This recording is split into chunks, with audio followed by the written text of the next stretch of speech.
Today I'm going to show you how to paint a loose, whimsical watercolor piece. It is a floral bouquet with nice rosy tones. But if you want to get inspired or paint along with me, let's go and watch this tutorial. So have fun! So let's start painting! Pick your own paintbrush and paint along with me. First we are going to start with a nice floral that is loose, and you can see all the brush strokes, thick brush strokes, thin brush strokes, and so you can create more depth into your floral. And next up I'm painting a more flat floral. It has petals, you can see them as if you're looking right at front at the flower. You want to create more detailed edges by creating tiny petals at the end.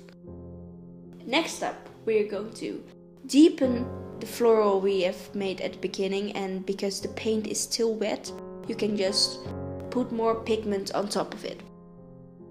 And right next up, we're going to paint 3 little florals in the middle of the bouquet. It adds a nice little touch to the bouquet.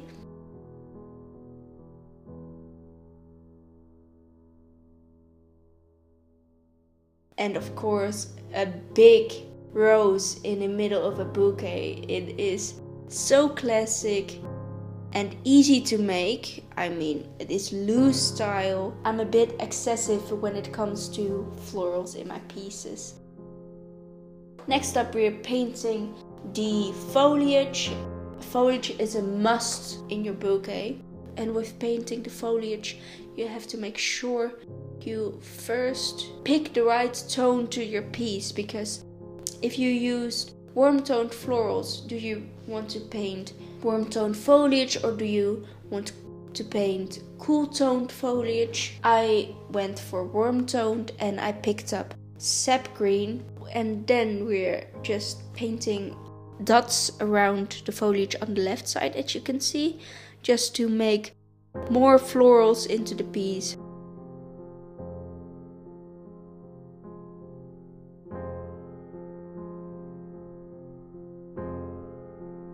Then we're painting a dahlia on the right side. It's a hanging dahlia, so you can see the petals coming up from the side, and you can see the inner core with the yellow bits in the core of the floral. And that's what I'm painting with my detail brush. As you can see, I'm creating more details on the foliage.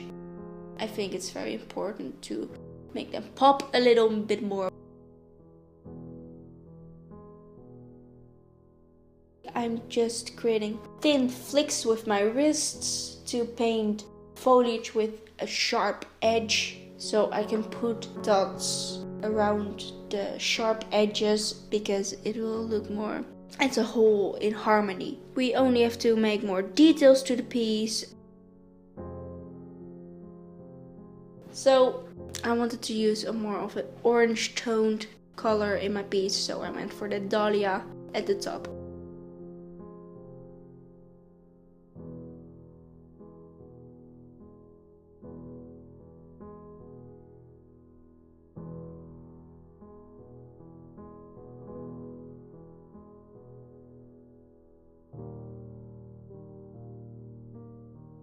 And I wanted to create a nice banana leaf at the bottom.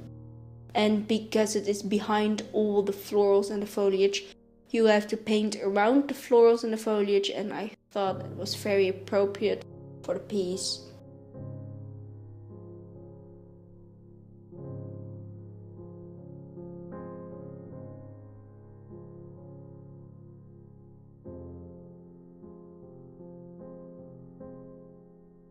You want to make more details on the florals. You want to make them pop and shine on your piece.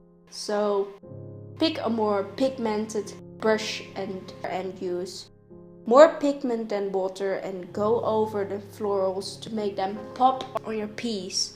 Next up, we want to make sure we add veins to all the leaves. I just used a slightly darker toned wash of sap green. But at the same time, I didn't want to make it that excessively dark. I wanted to make them a nice shadow tint. And then we're pretty much done if we have painted all the details over and over again.